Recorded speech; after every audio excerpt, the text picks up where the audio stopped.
Continuamos con La Noche.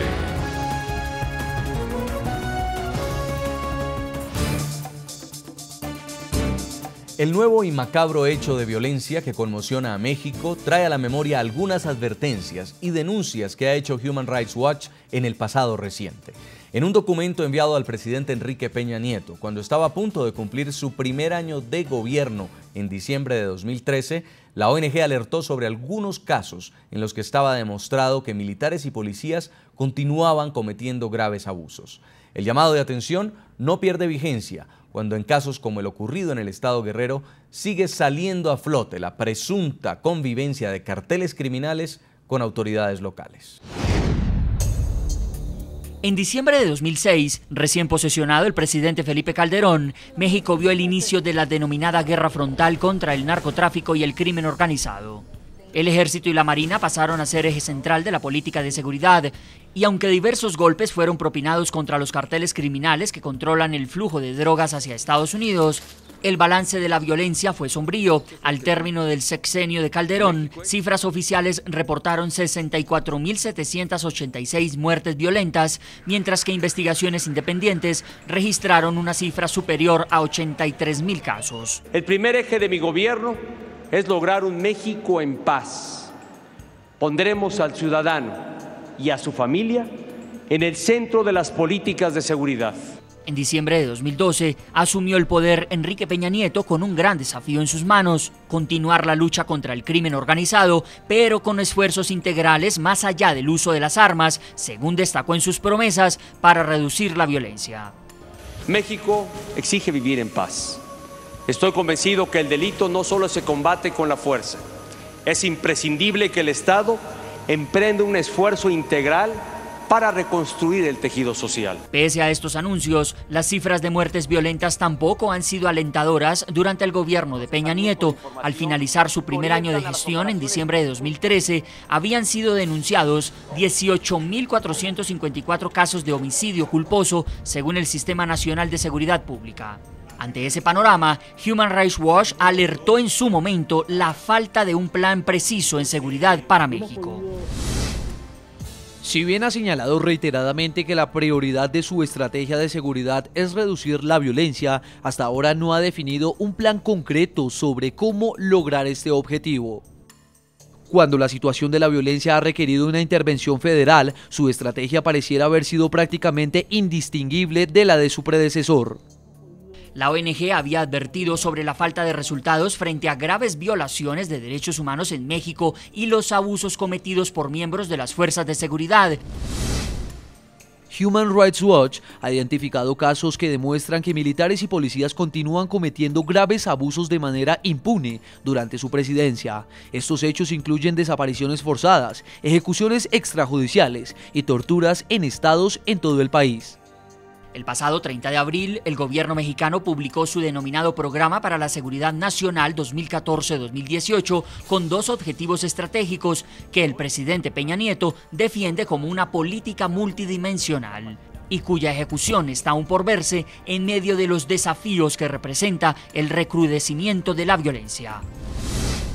Consolidar el sistema de seguridad nacional para asegurar la atención integral de las vulnerabilidades, los riesgos y las amenazas a la seguridad nacional. Asegurar que la política de seguridad nacional del Estado mexicano adopte una perspectiva multidimensional para favorecer la consecución de los objetivos e intereses nacionales. Seguimos en La Noche, estamos conversando en Washington, D.C. con José Miguel Vivanco, director para las Américas de Human Rights Watch.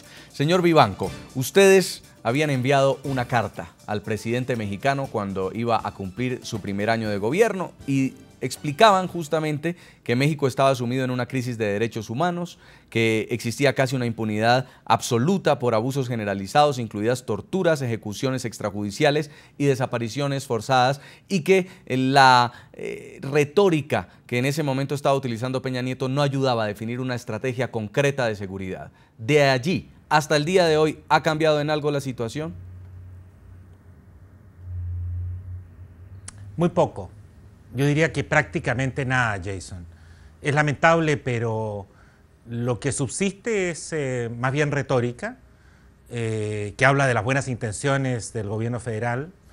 algunas promesas, algunos proyectos o propuestas hacia el futuro para, por ejemplo, dar con el paradero de personas que puedan desaparecer en el futuro y mejorar los mecanismos de búsqueda. Pero aquí, en el caso de Iguala, creo que fracasó todo.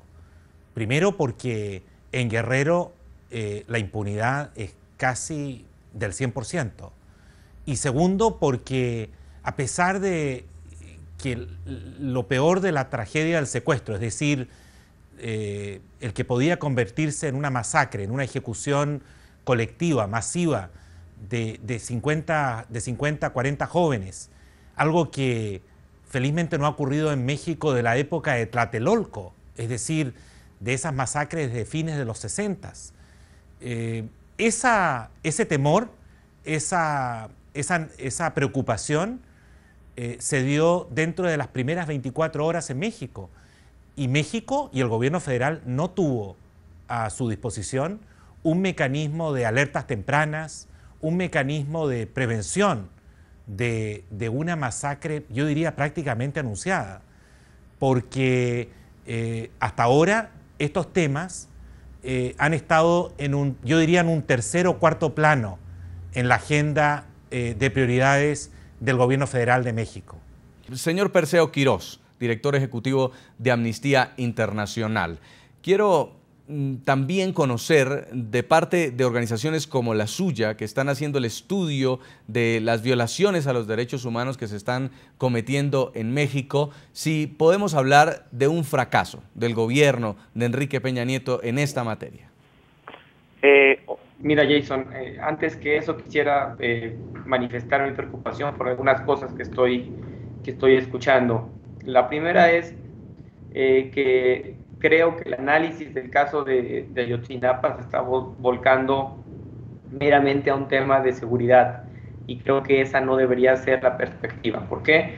Porque si se volca el análisis a un tema de seguridad en donde decimos los culpables de esto es el crimen organizado que se ha infiltrado en el gobierno, entonces la respuesta que muy probablemente el Estado mexicano va a dar va a ser seguir con la misma estrategia de seguridad pública que ha seguido, justificada en el crimen organizado es fuerte y está infiltrando al gobierno. Y es decir, vamos a ver, como ya estamos viendo, que se mandan a fuerzas federales, que se manda a la gendarmería, que va a haber como más control del área para que el crimen organizado entonces sí lo podamos expulsar, y vamos a seguir con esta estrategia de combate frontal del crimen organizado. Esto creo que ha sido uno de los más grandes errores que se han cometido desde la administración pasada y que se han seguido cometiendo en la presente administración.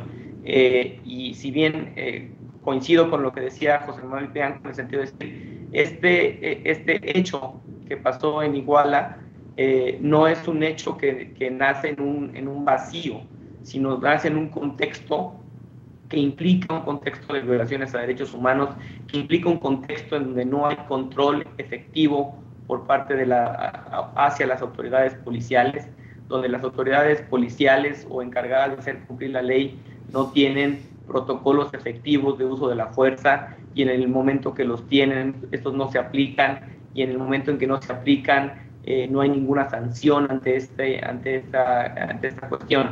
Entonces, ojo ahí con volcarnos con todo el análisis de si Guerreros Unidos, si esto es un tema de seguridad solamente, porque entonces podemos paradójicamente llegar a una solución que está lejos de la solución que nosotros creemos que es la adecuada.